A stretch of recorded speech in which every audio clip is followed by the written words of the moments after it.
This is the formation system ready bye YouTube. ठीक है, चलो स्टार्ट करते हैं अपने टॉपिक को। ये तथास्तु की क्लास नंबर 18 है, जो पूरी तरीके से आप लोगों को यूट्यूब पर लाइव देखने को मिल रही है। कमाल की क्लास ये होती है, रेगुलर होती है, इसी वजह से आज भी है। ठीक है, अब हम बात करते हैं आज की जो क्लास है, यह आपको देखने को मिलेगी दोपहर 12 बजे से, जो इसका फिक्स टाइम पहले भी था, अभी भी वही टाइम मैं फिक्स कर देता हूं, मुझे लगता है वो टाइम ज्यादा उचित रहेगा आपके लिए। ठीक है, तो इसी टाइम इसको हम रख लेंगे। ठीक है, जो बच्चे आए आप सभी को राम राम राम राम। ठीक है, और जो बच्चे के क्लास में बफरिंग हो रही है असंभव, बात को समझते हैं। आज का हमारा टॉपिक है स्टेट लेजिस्लेचर और हाई कोर्ट, दोनों टॉपिक हमें कवर करने हैं और दोनों टॉपिक कवर करके ही रहेंगे।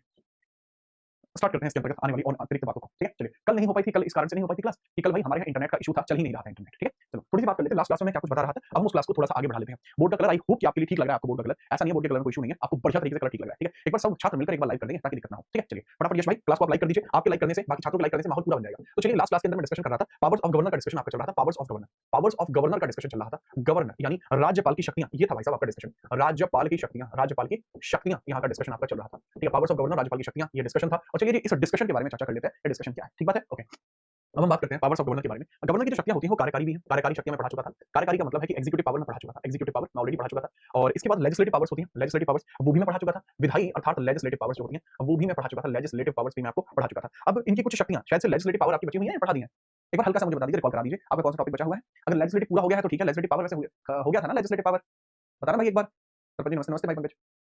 लेजिस्लेटिव पावर मुझे लगता है कि मैंने पूरा करा दिया है। इसके बाद आप बचती हैं आपकी जो है न्यायिक शक्तियां और सैन्य शक्तियां। इसके बाद आपकी बचती है न्यायिक शक्ति, आपको देखने को मिलेंगी न्यायिक शक्ति, और इसके बाद आपको देखने को मिलेंगी सैन्य शक्ति। न्यायिक शक्ति का मतलब क्या है कि जुडिशियल पावर है, जुडिशियल पावर देखने को मिल जाएंगी, और फिर आपको देखने को मिल जाएंगी आपकी लास्ट एज ए पॉइंट आपको देखने को मिल जाएंगे कि जो हमें देखने को मिलती है न्यायिक शक्ति के बाद आपकी वित्तीय शक्ति, फाइनेंशियल पावर भी है। वित्तीय शक्ति यानी फाइनेंशियल पावर, वित्तीय शक्ति अर्थात फाइनेंशियल पावर की हम बात करते हैं। ठीक है, जी हाँ, हो गया था, ओके ओके, ऑर्डिनेंस पावर तक हो गया था, परफेक्ट है फिर तो। यानी फाइनेंशियल पावर होती है, फाइनेंशियल पावर होती है, तो बिल्कुल परफेक्ट याद है। तो ये दोनों समझते हैं आखिरकार ये शक्तियां कैसे काम करती हैं। चलो जी, हम बात करते हैं वित्तीय शक्ति के बारे में। तो जो ये होता है, इनके पास जुडिशियल पावर भी है। जैसे उदाहरण के तौर पर इनके पास एक पावर होती है, इनके पास एक पावर होती है, जिस पावर को हम कैसे जानते हैं, इनके पास एक न्यायिक शक्ति है और वो आपको देखने को मिलती है आर्टिकल 233 में इनकी आपको यह पावर देखने को मिलती है। या फिर हम बात करते हैं आर्टिकल 219 में इनकी पावर आपको देखने को मिलती है। आर्टिकल 219 क्या होता है, शपथ। शपथ के बारे में आर्टिकल 219 में चर्चा की गई है। शपथ के बारे में 219 के अंतर्गत चर्चा की जाती है। याद रख सकते हैं कि हाई कोर्ट के न्यायाधीश को शपथ, हाई कोर्ट जज को शपथ कौन दिलाता है, हाई कोर्ट जज को शपथ कौन दिलाता है, शपथ कौन दिलाता है, या आपका chief justice of high court को गवर्नर दिलाता है। बट इस पावर को इसमें रहने दो, इसमें केवल एक पावर लिखेंगे इसकी। नेक्स्ट शक्ति इनके पास है आर्टिकल 233, इनकी सबसे मेजर पावर है, और वो क्या है, अधीनस्थ न्यायालयों में न्यायाधीशों की नियुक्ति। बात खत्म। अधीनस्थ न्यायालयों में न्यायाधीशों की नियुक्ति, यही इनकी पावर है मेजर। अधीनस्थ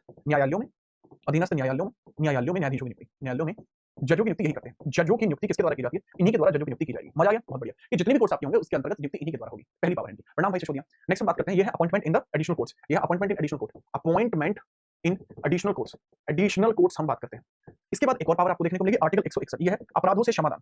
यह अपराधों से क्षमादान आपको देखने को मिल जाएगी, अपराधों से क्षमादान, अपराधों से क्षमादान आपको देखने को मिल जाएगा। यानी pardon of the offences, pardon of offences भी आपको देखने को मिलेगा। पार्डन ऑफ ऑफेंसेस, ऑफेंसेस का पार्डन भी है।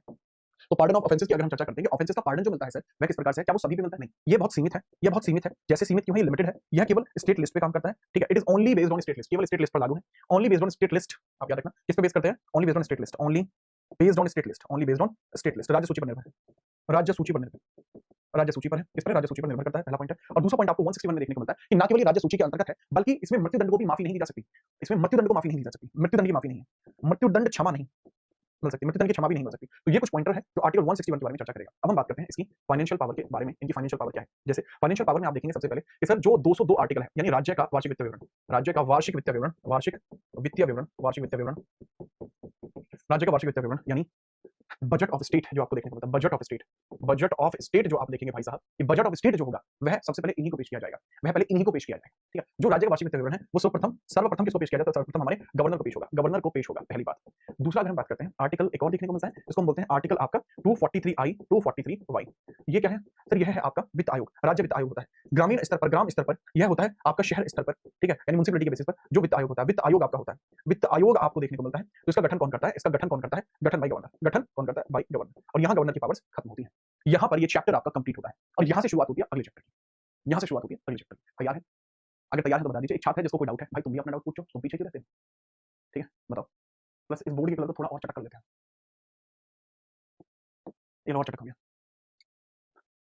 ठीक है, एक कृष्ण बाबा बोल रहे हैं कि सर मुझे लगा था सर 14 फरवरी को गायब हो गया, मैं 14 फरवरी को गायब हो गया क्या था, अब मैंने तो यह संपूर्ण जीवन आप छात्रों के नाम ही किया हुआ है। ठीक है, चलिए आगे। ठीक है, चलो आगे हम बात करते हैं, आगे ये समझ पाए हैं। अब हम थोड़े से अन्य चीजों के बारे में डिस्कशन करते हैं। ठीक है, चलिए, तो इसके बारे में थोड़ा सा समझिए, क्योंकि मैं आपको संविधान का भाग 6 पढ़ा रहा था, संविधान का भाग 6 पढ़ा रहा था। इस भाग 6 के अंतर्गत मैंने चर्चा करी थी बड़ी विशेष चीजों के बारे में, जिसको हम बड़ी विशेष चीजों को क्या कहते हैं वो समझिए। ठीक है, चलिए, वो विशेष चीज आपकी क्या है, विशेष चीज आपको भाग 6 में देखने को मिलती है आर्टिकल 152 से 237। ठीक है, ये है। इसके अंदर 3 खंड होते हैं। भाग 1 जो कार्यकारी है पूरा हो चुका है। भाग प्रथम जो कार्यकारी है पूरा हो चुका है। ठीक बात? नहीं हुआ है। अब इसमें एक हिस्सा पूरा हुआ है। जैसे कि इसके अंदर आपका राज्यपाल होता है, राज्यपाल हो चुका है पूरा। और ये टोटल कितना होता है सर? आर्टिकल 153 से शुरू करिएगा इसको, 53 से लेके 167 तक। ठीक। इसके बाद आपको जो देखने को मिलता है वो नेक्स्ट पॉइंटर है। वो है सर सीएम और इसकी काउंसिल होती है। वो इसी में आपको देखने को मिलेगी। फिर एडवोकेट जनरल है। एक एडवोकेट जनरल भी है। जनरल भी देखने को मिलेगा। उसके बाद सर भाग दूसरा है जो विधायिका का है।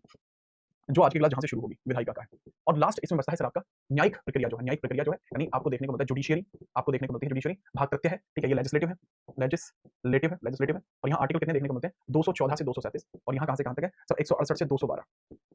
तैयार है आप? अब एक पॉइंट आता है आपका चीफ मिनिस्टर के बारे में। ठीक है, चलिए चलो समझिए चीफ मिनिस्टर के बारे में चर्चा करते हैं। यहाँ समझते हैं। Now we talk about the chief minister. Chief minister की चर्चा हम क्या यहाँ पर करते हैं। Good afternoon, good afternoon. अच्छा वैसे आप बताइए आपको मतलब आज का दिन कैसा चल रहा है आपका? ठीक है, क्योंकि मेजरली आज की डेट में क्या होता है, ऐसे बहुत सारे छात्र होते हैं जो सोचते हैं कि आज हम ब्लैक डे मनाएं। एग्जैक्टली ब्लैक डे मनाया नहीं जाता, उसको ऑब्जर्व किया जाता है कि आप उस चीज को याद रखें कि आज ही के दिन पुलवामा में क्या हुआ, उस चीज को याद रखें, पुलवामा के शहीदों को याद रखें। कुछ छात्र ऐसे भी होते हैं जो कहते हैं कि हमें तो खुशी मनाने का एक मौका चाहिए, उनके बाल सजाने का एक मौका चाहिए। अब वो जब मिले तब मिले, जब मिले तब मिले। वाजिब। तो ऐसा लोगों का मानना होता है। ठीक है, तो इसके बारे में जरूर मुझे बताइएगा। बहरहाल यहाँ पर जो सवाल किया गया है उस सवाल के बारे में चर्चा करते हैं, सीएम और इसकी काउंसिल के बारे में।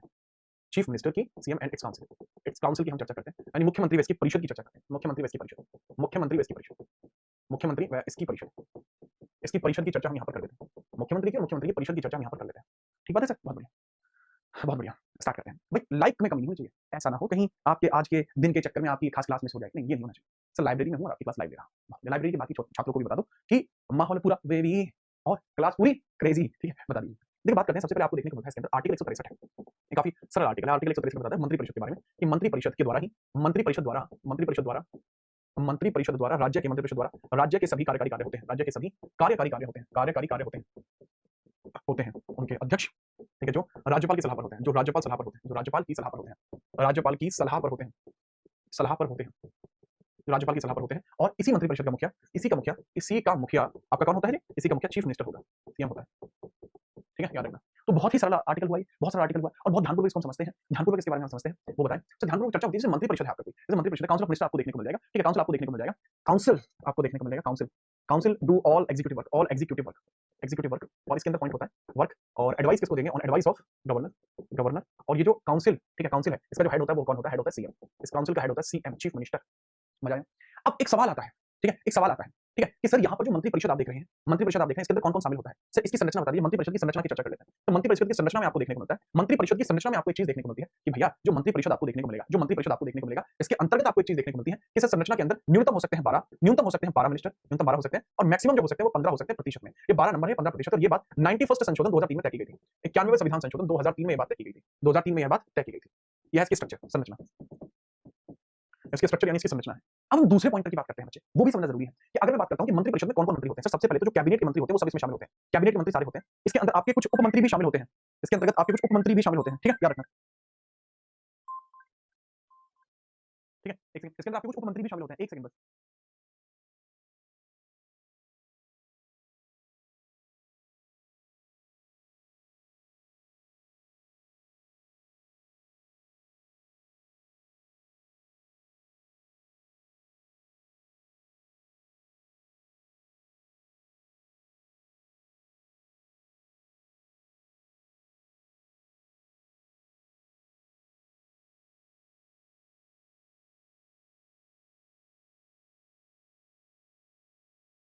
ठीक है, आगे हम बात करते हैं कैबिनेट के बारे में बात करते हैं। घर से कौन था? घर से देखिए, कैबिनेट की हम चर्चा कर लेते हैं। कैबिनेट, अब कैबिनेट मंत्री इसके अंदर मेन होते हैं, कैबिनेट होंगे। दूसरे होते हैं कुछ स्टेट मिनिस्टर भी आपको देखने को मिल जाएंगे। कौन? स्टेट मिनिस्टर भी आपको इसके अंतर्गत देखने को मिल जाएंगे, स्टेट मिनिस्टर्स। अब यहाँ छात्रों का कई बार पूछना होता है सर राज्य में राज्य मंत्री कैसे होते हैं? दरअसल इन विभागों के उप मंत्री होते हैं, इन कैबिनेट के ही उप मंत्री होते हैं। और फिर उप मंत्री कुछ होते हैं स्वतंत्र प्रभार, कुछ होते हैं उप मंत्री जो होते हैं स्वतंत्र प्रभार पर होते हैं। इनको बोलते हैं इंडिपेंडेंट चार्ज। तो 3 तरीके के मंत्री आपको देखने को मिल जाते हैं। यह आर्टिकल 163 में लिखा हुआ है। मेरे ख्याल से आप इस चीज को समझ पाए हैं। फिर हम आगे बढ़ते हैं। देख रहे हो? चलिए सर, एक संशोधन का वीडियो बनाइए जिसमें फुल लेक्चर प्लस संशोधन हो। आप सर्च करके देख लीजिएगा, कंप्लीट कॉन्स्टिट्यूशन अमेंडमेंट बाय जीत राणा। तकरीबन 3 घंटे की क्लास है, लाइव ले रखी है मैंने। ठीक है, अब तो खैर मेरा बुढ़ापे का टाइम चल रहा है, लेकिन मैंने जवानी में वो क्लास लाइव ली थी।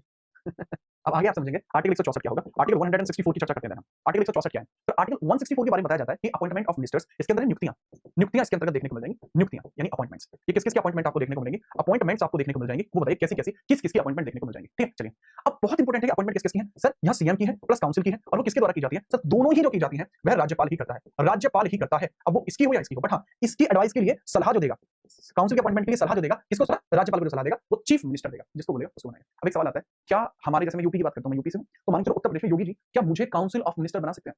अगर योगी दादा चाहें तो क्या वो मुझे यहाँ पर काउंसिल में अपॉइंट कर सकते हैं?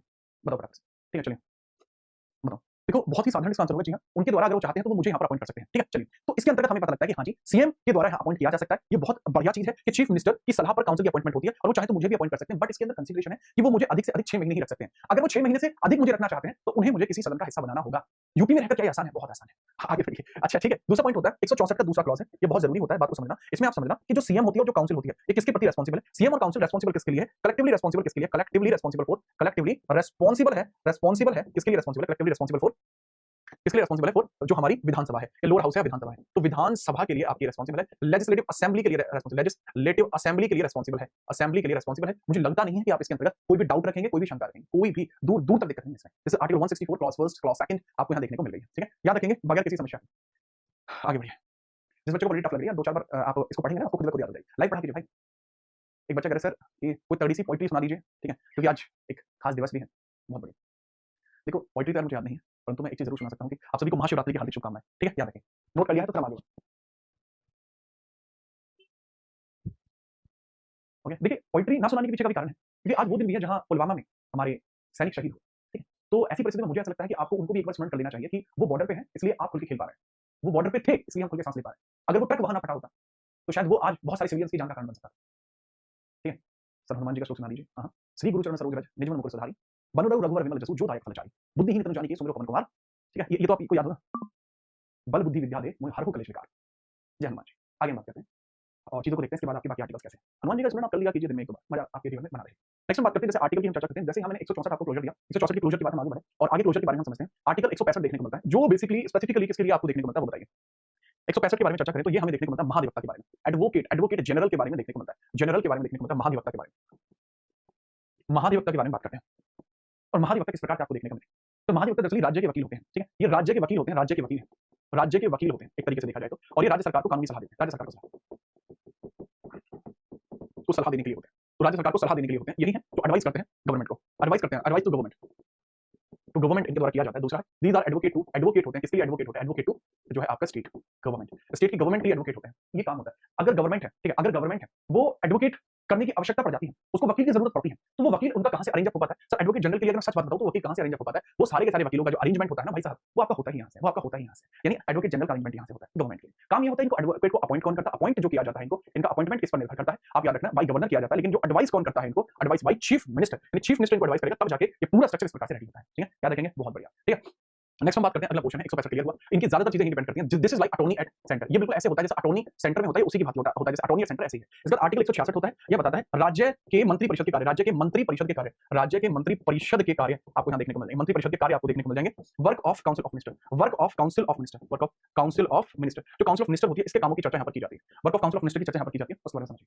काउंसिल ऑफ मिनिस्टर की चर्चा की बात करते हैं। ठीक है, चलिए work of council of minister की चर्चा हम कर लेते हैं। क्या होते हैं सर? जैसे इनका व्यापारों में विभाजन है, व्यापार है, ठीक है, व्यापार विभाजन इनके हाथ में होता है, विभाग इनके हाथ में होता है, विभाग वगैरह इनके हाथ में होते हैं, ये सब चीजें यहीं पर होती हैं और जितने भी कार्यकारी कार्य वो इनको करने हैं। इसी के पहले क्लॉज में लिखा हुआ है कि सभी कार्य राज्यपाल के नाम से होंगे, सभी कार्य राज्यपाल के नाम से होंगे, राज्यपाल के नाम से, राज्यपाल के नाम से होने के नाम से, all the executive work will be in the name of the governor, वो सब गवर्नर के नाम से होंगे। ठीक है, चलिए आर्टिकल 167 की हम बात करते हैं। आर्टिकल 167 इस पूरे के पूरे पोर्शन का लास्ट आर्टिकल होगा जो चर्चा किस बारे में करेगा। Article 167 that will be talk about which thing that will be talk about कि सर ये है responsibility and power of CM, power and responsibility of CM. Responsibility आपको जो देखने को मिलती है, पावर एंड रिस्पांसिबिलिटी जो आपको देखने को मिलती है किसकी? ऑफ सीएम, चीफ मिनिस्टर की पावर और रिस्पांसिबिलिटी, मतलब इनकी सत्ता में इनकी क्षमता यानी इनकी शक्ति और इनकी जिम्मेदारी वो आपको देखने को मिलती है। शक्ति जिम्मेदारी आपको यहाँ देखने को मिल जाती है कि इनकी शक्ति कैसी है, इनकी जिम्मेदारी क्या है, वो यहाँ देखने को मिलती है। समझ आ गया? शक्ति और जिम्मेदारी दोनों ही चीजों में मजा आ गया। ठीक है, बात कर लेते हैं जैसे होती क्या, वैसे ये क्या काम करता है? राज्यपाल को सभी जानकारी देता है, राज्यपाल को सभी जानकारी देना इनका काम है, सभी जानकारी देना इनको काम है। और मंत्री परिषद के मुखिया है, मंत्री परिषद के मुखिया भी है, मंत्री परिषद मुखिया है, परिषद के क्या है? मुखिया है। और ये राज्य के लिए नीतियां बनाते हैं, make policies for state, policies for state. जैसे यूपी के लिए अगर मैं चर्चा करूं कि यूपी के लिए क्या क्या पॉलिसीज बन रही हैं, अभी यूपी में आपने बहुत बड़ा अरेंजमेंट देखा। उत्तर प्रदेश के अंतर्गत आप देख रहे हैं कि ब्रह्मोस का जो आपका ब्रह्मोस मैन्युफैक्चरिंग सेंटर है वो आपका बन रहा है, तो वो इसी बेस पर बन रहा है। ठीक है, ये सारी चीजें आपको देखने को मिलती हैं। ठीक है, ये बीच की कड़ियां बिल्कुल सही बात है। ही बेसिकली यहाँ पे मैं टर्म यूज कर रहा हूँ सीएम के लिए, जो हमारे चीफ मिनिस्टर होते हैं वो एक तरीके से ब्रिज होते हैं, चीफ मिनिस्टर होते हैं ब्रिज होते हैं। और ब्रिज कैसे होते हैं? Is basically bridge between, is basically bridge between the हमारे किसके बीच में ब्रिज का काम करते हैं? जो हमारा गवर्नर होगा, जो हमारे मंत्री परिषद होगा, उसके बीच में ब्रिज का काम भी करते हैं। एक बार बार पूछा प्रिंस कुमार क्या बैंकिंग के लिए ये इनफ है? बच्चे बैंकिंग के लिए इनफ है? अगर आप सोच रहे हैं जीएस पढ़ने के बारे में, जीके पढ़ने के बारे में, तो दिस इज इनफ। ठीक है, चलिए अब जैसे निक्की का एक सवाल है, क्या यूपी पुलिस की वैकेंसी दोबारा से आ रही है? नहीं आ रही। ठीक है, इनको ऐसा इसलिए लगता है क्योंकि कुछ शिक्षकों के द्वारा इस प्रकार की भ्रामक बातें इनको बताई गई हैं, इस कारण से इन्होंने हमसे पूछा। इसमें इनकी कोई त्रुटि नहीं है या शिक्षकों की भी कोई त्रुटि नहीं है, बट हाँ, शिक्षकों की चालाकी है, जिन्होंने अपनी चीज़ों को बच्चों के सामने ऐसे पेश किया, मानो वो सच हो। ऐसा नहीं है। बच्चे जब एक वैकेंसी आती है ना, उसका एक पूरा एक पैटर्न होता है। ऐसा नहीं हलवा नहीं है कि वैकेंसी रात में सोचा सुबह वैकेंसी निकल गई, ऐसा नहीं होता। सबसे पहले सेंट्रल गवर्नमेंट अगर गवर्नमेंट भी चाहे ना, अगर गवर्नमेंट भी चाहे, तो भी नहीं हो सकता ऐसा संभव, राइट? तो भी ऐसा संभव नहीं है, गवर्नमेंट अकेली भी चाहे। गवर्नमेंट पहले सब चीज़ें जो हैं, गवर्नमेंट जो है ना, सब चीज़ें पर उठाएँगे और डिपार्टमेंट के पास भेजेंगे, यूपीपीआरबी के पास भेजेंगे। यूपीपीआरबी कहेगी कि हाँ, संभव है, संभव नहीं है, पद कितने खाली हैं, फिर वो वापस गवर्नमेंट को भेजेगी, फिर कैबिनेट उसको पास करेगा, जिसके अंदर जो मिनिस्टर पावर में है और जो मिनिस्टर अपोजिशन में, दोनों उसको पास करेंगे, तब जाके चीज़ें होंगी। अगर ये समझ पाए हैं बच्चे, आगे हम बात करेंगे। अगर कुछ बात सच ऐसी होगी, तो मैं आपको सबसे पहले बता दूँगा। अब ये हिंदी वाले टीचर कौन है निकी? कौन से टीचर से हिंदी पढ़ रहे हैं आप? आगे हम चर्चा करते हैं आगे। यहाँ के बाद बच्चे यहाँ पे हमें विधायिका को पढ़ना होगा। Now we are going to talk about the vidhayika. जो विधायिका हमें देखने को मिलती है, हम इसके बारे में चर्चा करने वाले हैं। ठीक है, चलिए। तो करेक्ट हम बात करते हैं इसके बारे में। एक बच्चा कह रहा है कि सर आप हमेशा एक प्लेटफॉर्म के पीछे पड़े रहते हो, बहुत ही कॉमन सी बात है, बहुत बड़ी प्यारी सी बात मैं आपसे कहना चाहूँगा। जो एक महिला कह रही है संजना करके, मैं कभी किसी के पीछे नहीं पड़ा होता। ठीक है? और मैं कभी अच्छा ये बताइए क्या ये गलत नहीं है? हाँ, ये गलत है। अब अगर ये गलत है, तो ये क्यों डाला गया? ये भी तो बताइए। चलो चर्चा करते हैं अब हम बात करते हैं किस वाले हिस्से के बारे में, विधायिका के हिस्से के बारे में हम चर्चा करते हैं। ठीक है? तो विधायिका के हिस्से के बारे में चर्चा कर लीजिए, हेडिंग डाल दीजिए विधायिका के हिस्से के अंतर्गत। अब हम बात करते हैं राज्य विधानमंडल की। हम किसकी बात करते हैं? राज्य के विधानमंडल की बात करते हैं। चलिए, अब आज की क्लास के अंदर हम राज्य विधानमंडल की तुलना करते हैं। यह आपको कहाँ से कहाँ तक देखने को मिलता है वो मैं बता दूं। तो राज्य का विधानमंडल होता है, ठीक है? जो राज्य का विधानमंडल होता है, ठीक है? वो मुझे बताओ कि सर जो लेजिस्लेचर ऑफ हाउस होता है, लेजिस्लेचर ऑफ हाउस होता है, लेजिस्लेचर ऑफ हाउस होता है, जो लेजिस्लेचर ऑफ हाउस होता है, इसके बारे में हम चर्चा करते हैं कि लेजिस्लेचर ऑफ हाउस यानी कि आर्टिकल 168 जो होता है, ये यहाँ से शुरू होता है। यहाँ पे मैं बताऊं, जैसे केंद्र और राज्य के अंदर व्यवस्था में तुलना कर लीजिए। जैसे यहाँ पर आपका विधानमंडल है, यहाँ पे आपकी संसद है। जैसे यहाँ विधानसभा है, यहाँ लोकसभा है। जैसे विधान परिषद है, यहाँ राज्यसभा है। जैसे यहाँ महाधिवक्ता है, यहाँ न्यायवादी है, यहाँ राज्यपाल है, यहाँ राष्ट्रपति है। जैसे केंद्र में संसद है, वैसे राज्यों में विधानमंडल होता है। बात है समझ? जैसे यहाँ पर एमपी होते हैं, यानी मेंबर ऑफ पार्लियामेंट होते हैं, तो यहाँ पर क्या होते हैं? आपके एमएलए होते हैं और कुछ राज्यों के अंदर एमएलसी होते हैं। अब बहुत सारे बच्चों को डाउट रहता है, एमएलए बड़ा है, एमएलसी बड़ा है। भाई ये एक स्टेट है, ये स्टेट पे डिपेंडेंसी रखेंगे, ये सेंटर है, ये सेंटर पे डिपेंडेंसी रखेंगे। तो ये ऐसे काम करता है। This thing work like this. ठीक है? आज जो एक छात्रा है, उनका जन्मदिन है। ठाकुर साहब, आपको जन्मदिवस की हार्दिक शुभकामनाएं। ठीक है? और उम्मीद करते हैं आप अपने जीवन में वो सभी चीजें प्राप्त कर पाएं जो आपके माता-पिता आपके लिए बेहतर सोचते हैं। आगे बढ़िए। अगर ये सारी चीजें आप सोच पाए हैं, तो थोड़ा सा इनके बारे में डिस्कशन कर लेते हैं। ठीक है? बहुत बढ़िया लेवल पे चीजें आपको देखने को मिलेंगी, मजा ही आपको आ जाएगा पूरा। ठीक है? मैं थोड़ा-सा प्रयास करूँगा कि आपको अच्छे से बताऊँ, थोड़ा और अधिक स्तर पर बताऊँ। ठीक है? चलिए, यहाँ पर मैं एक पेज क्रिएट करता हूँ, जिसके बारे में मैं यहाँ चर्चा करूँगा, क्या-क्या चीजें आपको देखने को मिलती हैं। अब सर यहाँ पर समझना, जो सबसे पहले आपको देखने को मिलेगा आर्टिकल 168। आर्टिकल 168 बताता है राज्य विधानमंडल की संरचना। ये बताता है राज्य विधानमंडल संरचना, राज्य विधानमंडल की संरचना, विधानमंडल की संरचना। विधानमंडल संरचना आपको देखने को मिलती है। तो बता दीजिए इसका मतलब क्या है? स्ट्रक्चर ऑफ लेजिस्लेचर आपको देखने को मिलेगा। स्ट्रक्चर ऑफ लेजिस्लेचर आपको देखने को मिलेगा, वो समझिएगा। यहाँ बोला जाता है structure of legislature. Structure of legislature आपको यहाँ देखने को मिलेगा। लेजिस्लेचर आपको यहाँ देखने को मिल जाएगा। अब राज्य विधानमंडल की जो संरचना है वो कैसे-कैसे काम करती है? तो स्टेट लेजिस्लेचर की संरचना ऐसे काम करती है कि राज्यपाल का होना बहुत जरूरी है। राज्यपाल इज वेरी इंपॉर्टेंट, यानी जो हमारा गवर्नर है, इसका होना बहुत जरूरी है। अभी तो यहाँ जो विधान परिषद है, यहाँ जो विधान परिषद है या जिसको मैं कहूँ विधानसभा है, ये केवल सदन होते हैं। विधानसभा है, वो केवल सदन होते हैं। अब इसके लिए जिक्रा जो है वो कैसे-कैसे है? देखो बच्चे, इसको लेजिस्लेचर बोला जाता है। इसको हम क्या बोलते हैं? लेजिस्लेचर इसको बोलते हैं। इनको बोलते हैं legislative council, legislative council, legislative council. और इसको बोलते हैं लेजिस्लेटिव असेंबली। इसको बोलते हैं लेजिस्लेटिव असेंबली, इसको बोलते हैं। इसको बोलते हैं लेजिस्लेटिव असेंबली। इसको लेजिस्लेटिव असेंबली बोला जाता है। That is known as elec, that is known as LC. अब इसमें भी चर्चा होती है कि सर इसके लिए आर्टिकल कितना है? इसके लिए आर्टिकल 169, 171 ये है। और विधानसभा के लिए कितना है? केवल और केवल 170। और ये बड़े प्यार से आपके आर्टिकल सारे क्लियर हो जाएंगे। 1 मिनट में क्लियर कर देता हूँ सारे आर्टिकल्स को। ठीक है? चलो, जैसे कि आर्टिकल 169 में बताया जाता है कि विधान परिषद का होना ना होना संसद पर निर्भर करता है। पहले विधानसभा को पारित करना पड़ेगा कि वहां पर विधान परिषद हो, अपर हाउस हो। इसको बच्चे अपर हाउस बोलते हैं। इसको क्या बोलते हैं? अपर हाउस बोलते हैं। अपर हाउस, इसको अपर हाउस बोलते हैं। अच्छा, अगर मैं आपसे पूछूं कि विधान परिषद या विधानसभा ये पहली बार कब बनी थी, तो बताओ ये कब बनी थी पहली बार? जैसे मैं आपको राज्यसभा और लोकसभा का बता देता हूं, ऐसे इनकी भी तो स्थापना मुझे बतानी चाहिए। बट वो क्यों नहीं बताई जाती? क्योंकि जब आपसे पहले मैं आपको पढ़ाता हूं, वो मैं पढ़ा रहा होता हूं किसी एग्जाम स्पेसिफाई में। बट हाँ, स्पेशल बैचेस में मैं हमेशा बताता हूं, सिविल्स के बैचेस में हमेशा बताता हूं, सिर्फ पीएससी बैचेस में हमेशा बताता हूं कि बच्चे 1937 एस्टैब्लिशमेंट होती है। जब सेंट्रल लेवल पर एडमिनिस्ट्रेशन शुरू हुआ, जब भारत में पहले आम चुनाव हुए, तब जाकर आपके विधान परिषद या कहे तो विधानसभा का गठन। तो यहाँ कुछ ऐसा देखने को मिलता है। ठीक बात है? याद रखेंगे? चलो शाबाश। तो यह अपर हाउस में देखने को मिलता है, that comes under upper house, और that comes under lower house. ये आपको लोअर हाउस में देखने को मिलेगा। इसको निम्न सदन बोलेंगे। ये क्या है? यह सर जी आपका निम्न सदन है। यह सर जी आपका निम्न सदन है, और यह सर जी आपका ऊपरी सदन आपको देखने को मिलेगा। उच्च सदन आपको देखने को मिलेगा। उच्च सदन आपको देखने को मिल जाएगा, और यहाँ आपको निम्न सदन देखने को मिलेगा। 1952 में नहीं बनते, 1937 में बनते। ठीक है? चलिए चर्चा करें। ओके, स्टार्टिंग करते हैं। सबसे पहले ये बात जो मैंने यहाँ पे बताई है, ये तो है हैंडरिटन फॉर्मेट। अब इसको आप देखेंगे किस तरीके से। ये विधानमंडल की संरचना, स्ट्रक्चर की बात करता है, विधानमंडल की संरचना की बात करता है। आर्टिकल 168, आर्टिकल 168 आपको देखने को मिलेगा। प्रत्येक राज्य के पास अपना एक विधानमंडल होता है, जहाँ कानून बनाए जाते हैं, यानी लॉ मेकिंग यहाँ पर होती है। बहुत बढ़िया। ओके, चलिए। विधानमंडल में राज्यपाल और एक या दो सदन होते हैं। विधानमंडल में क्या होता है? या तो राज्यपाल होता है या एक या दो सदन होते हैं। कमाल की बात यह है कि जो बाइकैमरल स्ट्रक्चर है भारत में केवल 6 राज्य में, आंध्र प्रदेश, बिहार, कर्नाटक, महाराष्ट्र, तेलंगाना, उत्तर प्रदेश। याद रखने का तरीका कई बार होता है। इसको हम टम्बक भी बोल देते हैं कई बार। ठीक है? टम्बक भी इसको बोल देते हैं। ठीक है? टम्बक भी इसको बोल देते हैं। टम्बुक, हाँ टम्बुक, टम्बुक बोल देते हैं। टम्बुक, टम्बुक बोलते हैं। टम्बुक का मतलब होता है TAMBUK। तंबुक बोल देते हैं इसको। तंबुक का मतलब क्या होता है? तंबुक इसको तेलंगाना, आंध्र, महाराष्ट्र और बिहार, और ये है आपका उत्तर प्रदेश और केवल कर्नाटक। तांबुक इसको ऐसे बोल देते हैं। तांबुक इसको याद रखना। तांबुक वो जगह है, ठीक है? तांबुक वो जगह है जहां पर आपको विधान परिषद देखने को मिलती है, बाकी नहीं। शेष राज्यों में केवल एक सदन यानी विधानसभा है। देखो, विधानसभा का होना राज्य के लिए जरूरी है। एक राज्य तब तक राज्य नहीं होगा जब तक विधानसभा नहीं। Without LA, without legislative assembly, समझना, without legislative assembly, without legislative assembly, there is no, there is no, there is no, there is no state government. राज्य सरकार, अगर आप कहना चाहते हैं कि कोई जगह राज्य सरकार के द्वारा आपकी प्रशासित है, तो वहां पर सबसे इंपॉर्टेंट चीज जो आपको देखने को मिलेगा, वो आपको देखने को मिलेगी स्टेट गवर्नमेंट के पास एलए का होना, लेजिस्लेटिव असेंबली का होना। ठीक है, चलिए। वेस्ट बंगाल की सीएम ने भी बोला था कि हमारे यहाँ बनाया जाए 2021 में, बट वह सफल नहीं हो पाई। 2017 में आंध्र प्रदेश ने इसको खत्म करने की कोशिश करी थी, लेकिन ये खत्म भी नहीं हो पाई। पहले पंजाब में थी, तमिलनाडु में भी थी, शुरुआती तौर पर तो तमिलनाडु में भी थी, पंजाब में भी थी, पर दोनों की रद्द हो गई। तंबुक सबसे आसान है, तंबुक याद रखो ना, ये किसी किताब नहीं है, मैंने जस्ट अभी इंस्टेंट बनाया है इसको यार, निमोनिक यूं बना देता हूं भाई मैं। सिंपल मेजॉरिटी की जरूरत पड़ती है। हाँ, अगले आर्टिकल में अब हम बात करते हैं आर्टिकल 169 विधान परिषद का उन्मूलन या आपका सृजन, मतलब जो आपको अपर हाउस देखने को मिलता है इसकी समाप्ति, क्योंकि अभी जस्ट मैंने आपको बताया थोड़ा सा चिरकुट तरीके से मैंने आपको बताया कि बेटा 169 में विधान परिषद 171 में भी है। ठीक है, तो इसके बारे में हम बात करते हैं कि विधान परिषद का उन्मूलन या सृजन कैसे होता है, इसके बारे में बात करते हैं। बताइए जरा कि सर लेजिस्लेटिव काउंसिल जो आपको देखने को मिलता है, काउंसिल जो है इसके अंदर इसका एरेडिकेशन या डिसोल्यूशन और फॉर्मेशन, डिसोल्यूशन या फॉर्मेशन कैसे, डिसोल्यूशन और फॉर्मेशन आपको कैसे देखने को मिलेगा, इसका फॉर्मेशन बता दीजिए, इसका डिसोल्यूशन बता दीजिए। विधान परिषद का गठन 1937 में हुआ। बहुत बढ़िया। बनाने की प्रक्रिया बहुत आसान है, जैसा मैं पहले ही बता चुका हूं कि भाई साहब विशेष बहुमत का अर्थ 50% से अधिक उपस्थित और मतदान करने वाले 2/3 बहुमत राज्य विधानसभा से पहले ही पारित करना पड़ेगा। मान के चलो कि कल को जैसे वेस्ट बंगाल का बच्चा है कोई क्लास में, या राजस्थान का कोई बच्चा है क्लास में, अगर राजस्थान के या आपके वेस्ट बंगाल के लोग अगर चाहते हैं कि उनके यहाँ भी अपर हाउस हो यानी लेजिस्लेटिव काउंसिल हो, तो पहले आपको स्टेट लेजिस्लेटिव असेंबली से आपको स्पेशल मेजॉरिटी में विधेयक पारित करना होगा। विधेयक पे लिखा होगा कि हम चाहते हैं कि हमारे यहाँ भी विधान परिषद का गठन किया जाए, इसके लिए हम किसी भी प्रकार के कार्य को करने के लिए तैयार। ठीक है, चलिए। ठीक है, चलो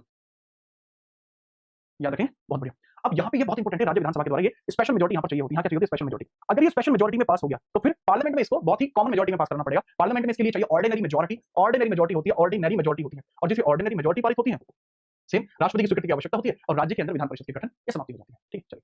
अब जैसे क्लास के अंदर एक छात्र कह रहा है जिसका नाम सिरोही है कि सर मैं तमिलनाडु से हूं। बेटा तुम्हारा नाम देख के पता लग रहा है कि तुम कहां से हो, यूपी से हो ना तुम? या तो मैक्सिमम मैं बता रहा हूं तुम्हें, या तो तुम हो सकते हो मेरे भाई जो है बुलंदशहर से, बुलंदशहर जो क्षेत्र है वहां से हो सकते हैं, या आप गाजियाबाद जिले से, इसके अलावा तीसरी या फिर आप बागपत के क्षेत्र से हैं, बागपत क्षेत्र से। ये तीन जगह मैंने बताई हैं, तुम चौथी जगह से हो नहीं सकते। मैं तुम्हारा सरनेम देख के बता दूंगा। ठीक है, आगे हम बात करते हैं नेक्स्ट आर्टिकल, फिर हम बात करते हैं 170। अब हम बात करते हैं विधानसभा के बाद, विधानसभा की संरचना। यह है लोअर हाउस, यह हर राज्य में होना ही होना चाहिए, यह आपको हर राज्य में होना ही होना चाहिए, इसकी जरूरत पड़ती ही पड़ती है। बताते हैं structure of legislative assembly, structure of legislative assembly और लेजिस्लेटिव असेंबली, लेजिस्लेटिव असेंबली की हम बात करते हैं। सर जो स्ट्रक्चर ऑफ लेजिस्लेटिव असेंबली है वो कितना है कि इसे निचला सदन या निम्न सदन कहा जाता है, इसे राज्यपाल के द्वारा भंग किया जा सकता है, और ये बात कहां लिखी हुई है? आर्टिकल 174 में ये बात लिखी हुई है। दूसरा, इसमें न्यूनतम संख्या 60 होती है, अधिकतम संख्या आपकी 500 है। तो मैक्सिमम किस राज्य में है? मैक्सिमम यूपी में। ठीक है, चलिए। ठीक है, करेक्ट देख रहे हो, तुम मुझे देखो तुम। ठीक है, अब यहाँ पे जितने भी ऐसे छात्र हैं वो एक बार देखेंगे कमेंट बॉक्स में कि मैंने किसी को कहा था कि ये बच्चा वहां से होगा, मैं इसको पहली बार देख रहा हूँ, फिर भी मैंने बता दिया। ये देख रहे हो लेवल, मैं सरनेम देख के बता देता हूँ कि कौन कहा सकता है। बेटा गजेटियर बना रखे हैं मैंने, क्या समझ रहे हो तुम? आगे बात करते हैं इसके बारे में, थोड़ा सा बताइए। विधानसभा के बारे में चर्चा करता हूं तो मैक्सिमम लोग आपको कहां देखने को मिल जाएंगे कि मैक्सिमम की चर्चा अगर मैं करता हूं कि अधिकतम आपको कहां पर मैटर देखने को मिल जाएगा, अधिकतम का मैटर कहां पर है? तो अधिकतम का मैटर आपको देखने को मिल जाएगा कि मैक्सिमम के लेवल पर आपको देखने को मिलते हैं उत्तर प्रदेश में। उत्तर प्रदेश में आपको देखने को मिल जाएंगे, उत्तर प्रदेश में। और कितने हैं? 403 आपको देखने को मिल जाएंगे, 403 सदस्य आपको देखने को मिलेंगे, सदस्य आपको देखने को मिलेंगे, सदस्य आपको देखने को मिलेंगे 403, जो मैक्सिमम है, व्हिच इज मैक्सिमम। ठीक है यार, व्हिच इज मैक्सिमम। एक बच्चा पूछा जिसके नाम में सेक्शन लग रहा है, आप आगरा, इटावा, एटा, मीनपुरी इस क्षेत्र में से कहीं एक से हैं।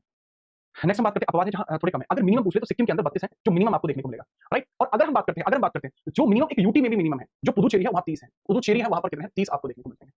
मुझे लगता है कि कोई समस्या है। आगे हम बात करते हैं, नोट कर लिया? क्या किया आपने?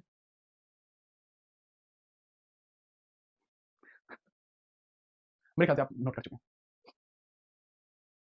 जी। ठीक है, अरे क्लास को लाइक भी कर दो, चाचा लाइक कर दो क्लास को। आगे हम बात करें, चलिए नेक्स्ट आप गाजियाबाद से हैं।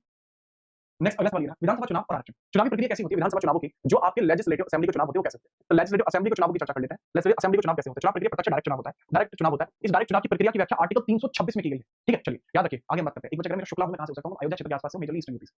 नेक्स्ट हम बात करते हैं आरक्षण की, हम चर्चा करते हैं रिजर्वेशन की, चर्चा करते हैं रिजर्वेशन। रिजर्वेशन मिला हुआ है अकॉर्डिंग टू आर्टिकल 332, रिजर्वेशन मिला हुआ है। कहा गया है एससी और एसटी को जनसंख्या के आधार पर आरक्षण दिया जाता है। नारी शक्ति वंदन अधिनियम 106वां संशोधन है, विधानसभा लोकसभा में 33% महिला आरक्षण का प्रावधान है। संभावना है कि 2029 से लागू हो जाएगा, संभावना है। जैसे लागू होगा तो हम इसको काउंट करना शुरू करेंगे।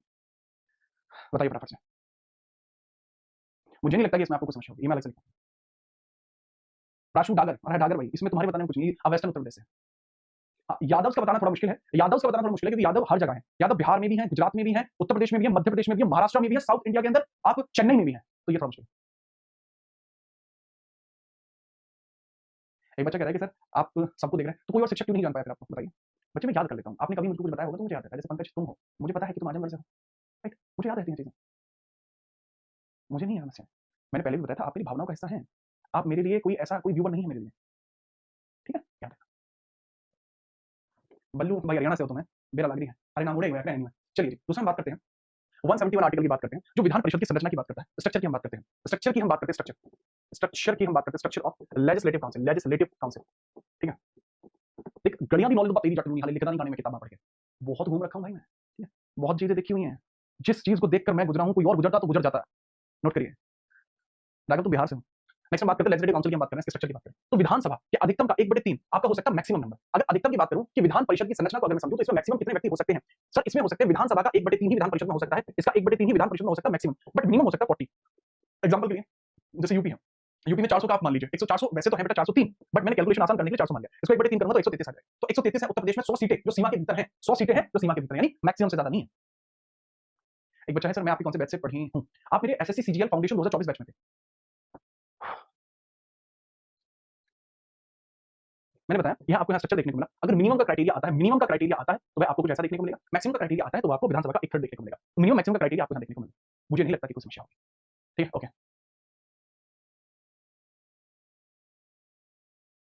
ओके बच्चे, आर्टिकल 171 आपको क्लियर हुआ है। अब हम बात करते हैं इसके सदस्यों का चयन कैसे कैसे होता है। सर इसके सदस्यों का चुनाव जो निर्वाचन मंडल है, इलेक्टोरल कॉलेज है, वो बिल्कुल अलग अलग है। इलेक्टोरल कॉलेज है वो बिल्कुल अलग है। और ये प्रक्रिया जो विधान परिषद के सदस्यों का चुनाव, यह प्रक्रिया साउथ अफ्रीका से ली गई है। यह प्रक्रिया कहां से ली गई है? यह प्रक्रिया ली गई है साउथ अफ्रीका से। साउथ अफ्रीका से ली गई। 1/3 सदस्य स्थानीय निकाय नगरपालिका पंचायत अध्यक्ष चुने जाते हैं। 1/12 ग्रेजुएट चुने जाते हैं जो 3 साल पहले अपनी ग्रेजुएशन पूरी कर चुके हैं। 171 के 5 में लिखा हुआ है कि इसके अंदर 1 6 सदस्य चुने जाते हैं जो राज्यपाल अपॉइंट करता है, राज्यपाल अपॉइंट करता है। और वो कुछ ऐसे अपॉइंट होते हैं जो विज्ञान साहित्य कला समाज सेवा से रिलेटेड हो। 1/12 सदस्य जो होते हैं ये आपके 3 साल का शिक्षक होते हैं, शिक्षक होते हैं विधानसभा के सदस्य के द्वारा चुने जाते हैं। तो ये पूरा स्ट्रक्चर इस पे काम करता है। ठीक है, ध्यान रखना। आप भी वेस्टर्न, आप ईस्टर्न यूपी से, जो एक बच्चा दुबे है वो पूछ रहा है। ठीक, अरे मैं कोई बाबा नहीं हूँ भाई। नमस्ते देवशी, देवशी मध्य प्रदेश से है। लो और बताओ, इसको फटाफट नोट करें, स्क्रीनशॉट लेकर हम आगे बढ़ते हैं। फटाफट नोट करें। एक मिनट पानी पी के आ रहा हूं।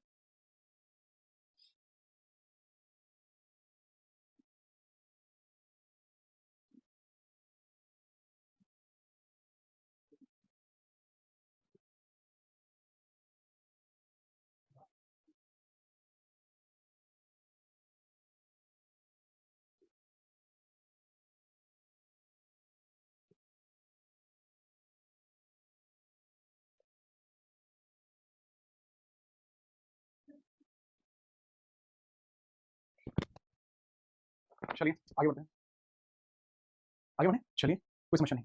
आगे हम बात करते हैं विधान परिषद के बाद विधानमंडल की अवधि और कार्यकाल के बारे में, आर्टिकल 172। ठीक है, बात करते हैं। देखो आर्टिकल 172 की मैं बात करता हूं तो विधानमंडल की अवधि यानी कार्यकाल की बात करता है, टेन्योर की बात करता है, tenure of the house, tenure of legislature की बात करता है। ये बात करता है टेन्योर ऑफ लेजिस्लेचर की। ठीक है, अब जो विधानसभा होती है सामान्यतः 5 वर्ष की होती है। सामान्य कार्यकाल 5 वर्ष है, लेकिन मंत्रिपरिषद की सलाह पर राज्यपाल द्वारा पहले भी भंग किया जा सकता है। आपातकाल में कार्यकाल 1 साल के लिए बढ़ाया जा सकता है, लेकिन आपातकाल हटने के 6 महीने के भीतर चुनाव करना अनिवार्य हो जाता है। इसमें एक स्पेशल केस क्रिएट होता है। ठीक है, दूसरा यहाँ पर है कि राज्यपाल इसको पहले भी भंग कर सकता है। यह बात आर्टिकल 174 में लिखी हुई है। दूसरा, विधान परिषद जो होता है, विधान परिषद का इसका कोई कार्यकाल नहीं है, इसका कोई कार्यकाल नहीं है, इसका कोई कार्यकाल नहीं है, इसका क्या कोई, इसका कोई कार्यकाल नहीं है। मतलब क्यों? क्योंकि यह आपकी अनंत काल तक चलती रहती है। This is in infinite loop, ये इनफाइनाइट लूप में चलती है। दूसरा पॉइंट है, यह स्थायी सदन है और कभी भंग नहीं होता। सदस्यों का कार्यकाल 6 वर्ष का होता है, जो प्रत्येक 2 वर्ष में 1 सदस्य रिटायर हो जाते हैं। After every 2 year, after every 2 year 1/3 member जो होते हैं वो रिटायर हो जाते हैं। 1/3 मेंबर जो होते हैं वो रिटायर हो जाते हैं। नितिन भाई आप बता दीजिए, हम याद रखें। याद रखेंगे, बहुत बढ़िया। अरे अनूप भाई, आप हमारे पश्चिमी उत्तर प्रदेश के मुख्य छात्र हैं। ठीक है, बहुत बढ़िया। तो जैसे मैंने बताया 2 वर्ष में 1 सदस्य रिटायर होते रहते हैं। इसका तो कोई कार्यकाल नहीं है, लेकिन इसके सदस्यों का कार्यकाल जो है, जो टेन्योर ऑफ द मेंबर्स है, सदस्यों का जो कार्यकाल है वो 1 तिहाई। ठीक है, याद रखेंगे, बहुत बढ़िया।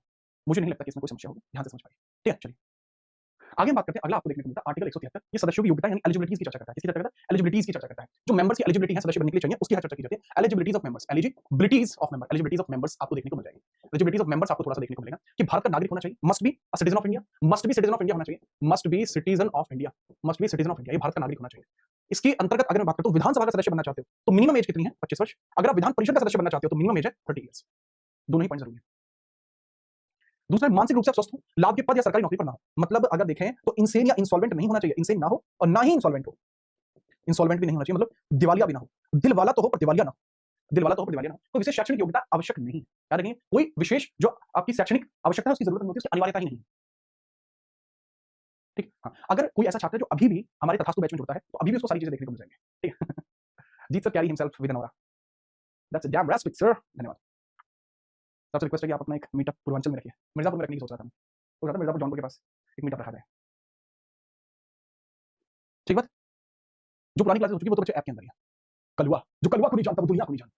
आगे बात करते हैं 174। यह ही आपको देखने को मिलता है किसके बारे में? आर्टिकल 174 इंपोर्टेंट है, जो सत्य बुलाना और विघटन के बारे में रिलेट करता है, यानी सेशंस के बारे में चर्चा की जाती है। सेशंस के बारे में चर्चा की जाती है, सेशंस, सेशंस की चर्चा आपको देखने को मिलेगी। Sessions of legislature, sessions of legislature and इसका रेजोल्यूशन एंड इट्स रेजोल्यूशन की चर्चा की जाती है। ठीक है, आर्टिकल 174 देखो बच्चे 172 के अंतर्गत मैंने आपको क्या बताया, 170 102 के अंतर्गत मैंने आपको क्या बताया, 172 के अंदर मैंने चर्चा की कि आपको किस प्रकार से देखने को मिलेगा कि भैया इसके अंदर कितने कितने आपकी जो है कार्यकाल होंगे दोनों सदनों के। 173 में बताया कि योग्यता क्या होगी, 174 में बताया कि इसका विघटन कैसे होगा और सत्र कौन कौन से देखने को मिलते हैं। जैसे राज्यपाल के पास सत्र बुलाने यानी इनवाइट करने, आहूत करने तथा समाप्त करने यानी प्रोरोगेट करने के, सत्रावसान करने के और विधानसभा को भंग करने की शक्ति है। यानी डिसॉल्व ऑफ विधानसभा, डिसोल्यूशन ऑफ विधानसभा, डिसोल्यूशन ऑफ विधानसभा आपको देखने को मिल जाएगा, डिसोल्यूशन ऑफ विधानसभा आपको देखने को मिल जाएगा। याद रखिए। समय अंतराल की बात करूं तो 2 सत्रों के बीच 6 माह से अधिक का अंतराल नहीं होना चाहिए, ये इसमें क्लैरिटी दी गई है। और इसमें कम से कम 2 सत्रों का होना जरूरी है, इसी बेसिस पर होता है। और इसी के अंदर लिखा हुआ है कि विधानसभा का विघटन राज्यपाल कर सकता है, विधानसभा विघटन राज्यपाल सीएम सलाह पर कर सकता है, राज्यपाल सीएम सलाह पर कर सकता है। ये इसी में लिखा हुआ है। आर्टिकल 174 भी आपका क्लियर होता है। याद रखिए भाई, लाइक फटाफट कर लीजिए सब। अयोध्या, अरे यार अयोध्या में पता है, अयोध्या में मजा आया था, अभी मैं अयोध्या गया था, मजा आ गया। अयोध्या में बहुत प्यार मिला लोगों से। ठीक है, याद रखिए डिसोल्यूशन विधानसभा, बहुत बढ़िया। आगे हम बात करते हैं आर्टिकल 175 और 176। ये राज्यपाल के अभिभाषण की चर्चा की गई है। एड्रेसिंग ऑफ गवर्नर की चर्चा की गई है, एड्रेसिंग ऑफ गवर्नर की चर्चा यहाँ पर की गई है, गवर्नर की चर्चा यहाँ पर की गई है, एड्रेसिंग ऑफ। तो आर्टिकल 175 के अंतर्गत चर्चा की गई, राज्यपाल सदन में संदेश भेज सकते हैं और अभिभाषण दे सकते हैं। राज्यपाल क्या कर सकते हैं, राज्यपाल सदन में संदेश भी दे सकते हैं और अभिभाषण भी दे सकते हैं। ये बात यहाँ पर बताई जाती है, राइट? जी हाँ। नेक्स्ट अगर हम बात करते हैं, ये इसका मतलब होता है एड्रेसिंग जो कर सकते हैं, एड्रेसिंग कर सकते हैं राज्यपाल। ये स्पेशल एड्रेसिंग है, ये नई सरकार के बनने पर प्रत्येक वर्ष का जो पहला सत्र होता है या इमरजेंसी में ये स्पेशल सेशन होता है जो आपको यहाँ देखने को मिलता है। ये स्पेशल सेशन है जो देखने को मिलेगा, स्पेशल एड्रेसिंग आपको देखने को मिल जाएगी। अब एक बच्चा पूछा कि सर कितने सेशन होते हैं, जैसे नई सरकार बनने पर पहला सत्र कितने होते हैं? 3 सत्र का उल्लेख है आर्टिकल 174 में। पहला बजट सेशन, बजट है, दूसरा आपका मानसून है और तीसरा सेशन है आपका विंटर यानी शीतकालीन सत्र है। तो बजट सत्र, मानसून सत्र और विंटर सत्र, ये 3 ही सत्र आपको देखने को मिलेंगे। इसके बारे में ज्ञान, ठीक है? चलिए, और बहुत ही ध्यानपूर्वक समझिए। धन्यवाद हिमांशु शुक्ला। ठीक है, आगे बात करें। ये भी इंपॉर्टेंट आपको कॉन्सेप्ट देखने को मिलता है, 175 भी और आर्टिकल 176 भी, दोनों के दोनों ही जरूरी हैं, दोनों के दोनों ही जरूरी आपको देखने को मिलते हैं। ठीक, आगे बात करते हैं आर्टिकल 177, थोड़ा सा जरूरी होगा। ठीक है, 177 आपको बहुत बहुत जरूरी है, बात करते हैं। बताइए सर जी, आर्टिकल 177। ठीक है, चलिए, मंत्रियों और महाधिवक्ता के अधिकार। ये यहाँ पे अभी तक आप लोगों को ये लगता रहा है कि यहाँ एडवोकेट जनरल के राइट है, एडवोकेट जनरल के राइट्स आपको देखने को मिलेंगे, जनरल के राइट्स अर्थात अधिकार आपको देखने को मिलेंगे, बट ऐसा नहीं। यहाँ मिनिस्टर्स के भी राइट होते हैं, मिनिस्टर्स के भी राइट होते हैं। लिखा होता है कि मंत्री और महाधिवक्ता सदन में बोल सकते हैं और चर्चा में भाग ले सकते हैं। यदि वे सदन के सदस्य नहीं है तब भी वे बोल सकते हैं, लेकिन प्रतिबंध क्या है कि सर अगर महाधिवक्ता के सदन में वोट प्रदान नहीं कर सकते, कौन नहीं कर सकते? महाधिवक्ता। महाधिवक्ता के लिए कहा गया है, महाधिवक्ता, महाधिवक्ता यानी एडवोकेट जनरल की बात की गई है, एडवोकेट जनरल। ये तक भी बात बताई गई है कि एडवोकेट जनरल किसी भी हाईकोर्ट के अंतर्गत जा सकते हैं, हाईकोर्ट के अंतर्गत भी जा सकते हैं, बैठ सकते हैं, जलवा है उनका, राज्य के किसी भी कोर्ट में जा सकते हैं। बट पॉइंट ये आता है कि वो वोट नहीं कर सकते और कार्रवाई में वो कोई डिसीजन नहीं सुना सकते। आर्टिकल 177 है, वैसे तो विशेष तौर पर महाधिवक्ता को ज्यादा फोकस करता है, बट इसमें मंत्रियों के बारे में आता है, लिखा हुआ मंत्री डाल सकते हैं वोट, भाई मंत्री डाल सकते हैं वोट। याद रखेंगे, बहुत बढ़िया सर। अगला सवाल ये रहा, आर्टिकल 178 की बात करते हैं, बहुत बढ़िया है ये भी देखने को मिल जाएगा तगड़े तरीके से। बहुत बहुत ही तगड़े लेवल के आर्टिकल्स हैं ये, आपके बहुत तगड़े लेवल के आर्टिकल्स हैं। ये विधानसभा के अध्यक्ष और उपाध्यक्ष की चर्चा है, 178 से 181 तक होती है। और वो कैसे होती है, चलो चर्चा करते हैं। अगर मैं बात करता हूँ लेजिस्लेटिव असेंबली के लिए होते हैं, ये सदस्य हैं, लेजिस्लेटिव असेंबली के लिए चर्चा होती है, यहाँ पर असेंबली के लिए चर्चा होती है।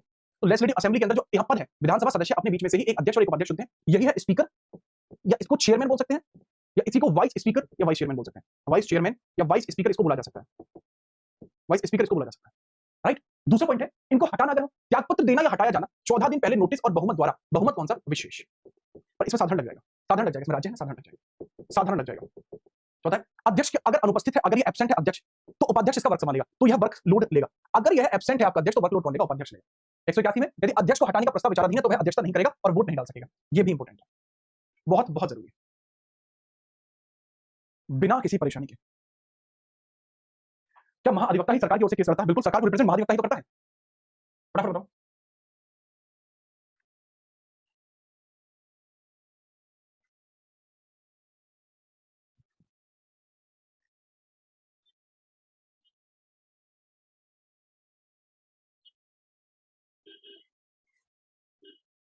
एक सौ इक्यासी से क्वेश्चन भी आता है, 181 से क्वेश्चन आ भी चुका है, ऑलरेडी भी आ चुका है, इसमें कोई बड़ी बात नहीं है 181 से क्वेश्चन आ जाना।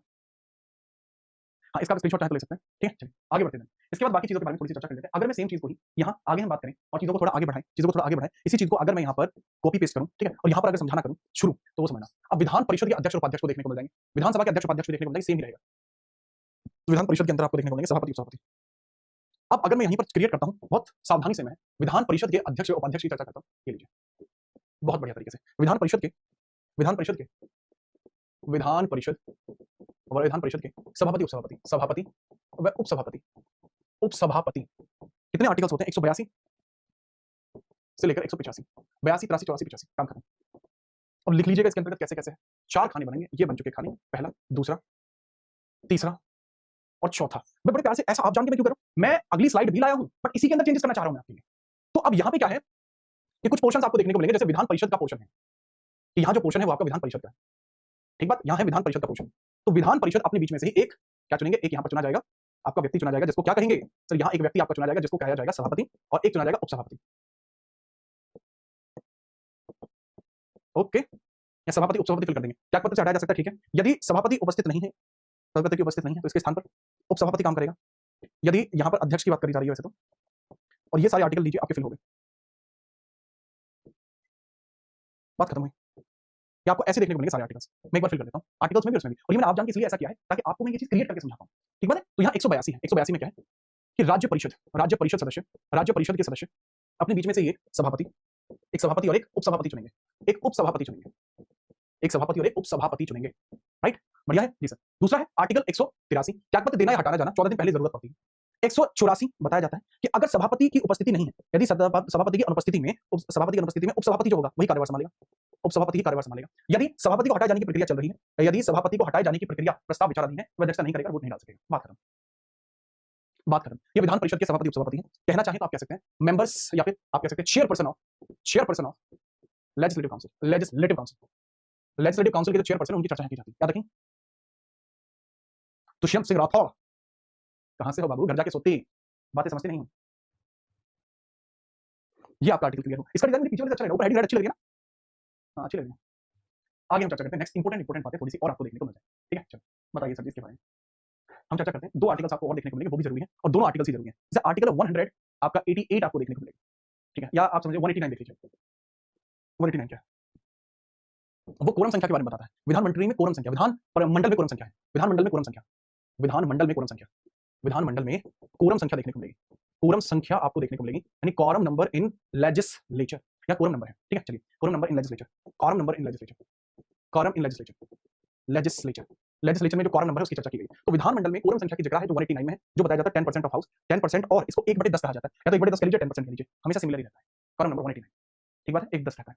अगला पोर्शन इसमें समझेंगे, अगला पोर्शन आप इसमें समझेंगे कि आपके धन विधेयक आपको देखने को मिलते हैं। जो धन विधेयक की प्रक्रिया आपको देखने को मिलती है, जो प्रोसीजर है वो 198 में है। प्रोसीजर ऑफ मनी बिल कहां है, 198 में। प्रोसीजर ऑफ मनी बिल कहां पे है, प्रोसीजर ऑफ मनी बिल कहां पे है sir, procedure of money bill है आर्टिकल 198 में। जैसे सेम आपको देखने को मिलता है जब सेंट्रल लेवल पे आप जाओगे, आर्टिकल 109 है कि नहीं जी सर। लेकिन अगर वो सेम चीज आप समझते हो स्टेट लेवल पे जाके तो 198 पे। दूसरा 199 के अंदर मैं बात करता हूं तो धन विधेयक की परिभाषा है, इसमें धन विधेयक यानी मनी बिल डेफिनेशन है। यहाँ पर यह money bill definition, money bill की डेफिनेशन है, मनी बिल डेफिनेशन है, इसको भी समझ लीजिएगा। क्या है बच्चे, मनी बिल डेफिनेशन है, यहाँ मनी बिल डेफिनेशन है।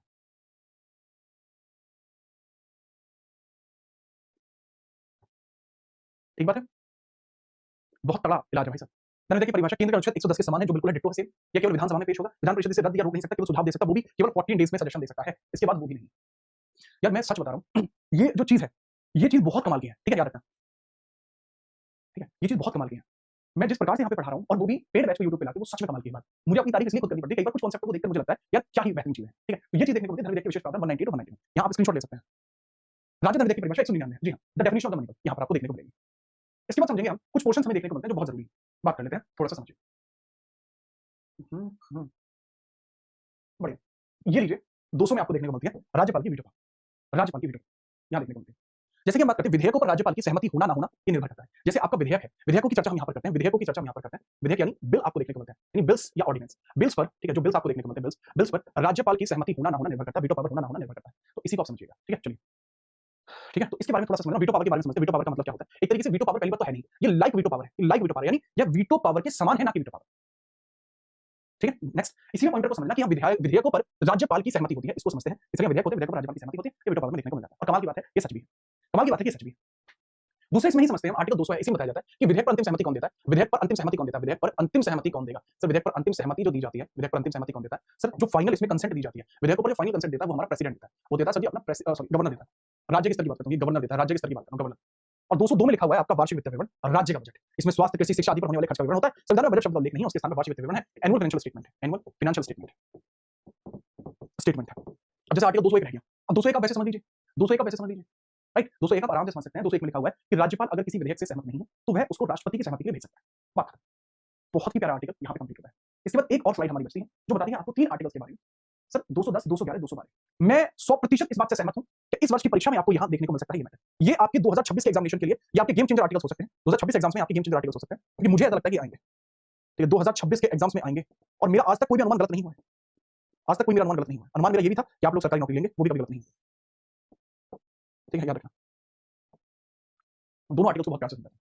210 में language of legislature, language of legislature की चर्चा की गई। लैंग्वेज क्या होनी चाहिए? हिंदी है। लैंग्वेज ऑफ लेजिस्लेचर की हम बात करते हैं, लेजिस्लेचर की बात करते हैं, लेजिस्लेचर की बात करते हैं। सर कार्यवाही राज्य की आधिकारिक भाषा, जो भी राज्य की अपनी भाषा है, हिंदी, अंग्रेजी या जो भी उसकी आधिकारिक भाषा है उसमें हो सकती है, उसमें हो सकती है। जैसे अब एक छात्र है वह गुजरात से बिलोंग करता है तो वह गुजराती में हो सकती है या हिंदी में हो सकती है, इंग्लिश में, तीन पर हो सकती है। 211 में क्या बताया जाता है? 211 बिल्कुल ऐसा आर्टिकल है जैसे आपको आर्टिकल 121 देखने को मिलता है, बिल्कुल डिट्टो 121 के समान। 121 में कहा गया है कि विधानमंडल संसद में न्यायाधीशों के आचरण पर चर्चा नहीं होगी, सेम चीज 211 में लिखी गई है। ये बिल्कुल इसके उलट-पुलट आर्टिकल है, ये 121 है, ये 211 है और सेम डिट्टो बात करते हैं ये भी। इसमें कहा गया है कि विधानमंडल में न्यायाधीशों के आचरण पर चर्चा नहीं की जा सकती, मतलब कि जज वर्क जो है works out of parliament proceedings, parliament process, कि जजों को संसद नहीं सिखा सकता कि उन्हें काम क्या करना है। ठीक है? हाँ, निकी ऐसा ही है। जो जहाँ पे ये सेंटर जाते हैं ना वो हमारे जानकार हैं, कई सारे सेंटर वाले अपने जानकार हैं, आते रहते हैं कि नमस्ते भैया। वो एक सेंटर वाला था, उसने मुझे बताया था कि जी भैया ऐसे-ऐसे बात है। तो वो चीज़ मैंने अपने एक मतलब साथ में एक शिक्षक का टीचर है, मैथ के, उनको मैंने बताया था और मुझे पता है ये बात। अभी हम दोनों को ही पता है मेजर को। बाकी लोग अभी वीडियो नहीं बना रहे हैं। मैं तभी वीडियो बनाता हूँ, कोई बात होती है। ठीक है? नेक्स्ट हम बात करते हैं 212। इसके अंदर क्या विधानमंडल की कार्रवाई की वैधता की जांच न्यायालय नहीं कर सकता, शक्तियों का पृथक्करण है। मतलब कहने की बात ये भी है कि अब पार्लियामेंट के प्रोसेस में जज अपनी नाक नहीं घुसेड़ सकते। एक बच्चा कह रहा है फिर 2 गधे। आर्टिकल 121 में संसद के लिए, आर्टिकल 121 में संसद के लिए सेंटर लेवल पे है वो और ये राज्य के लेवल पे है। सेंटर राज्य को अलग-अलग एक्सप्लेन किया गया है। तो थोड़ा समझा करते हैं। दिमाग तनिक तो इस्तेमाल किया करो। काहे लगा रखे हो ऊपर? बाल सजाने के लिए?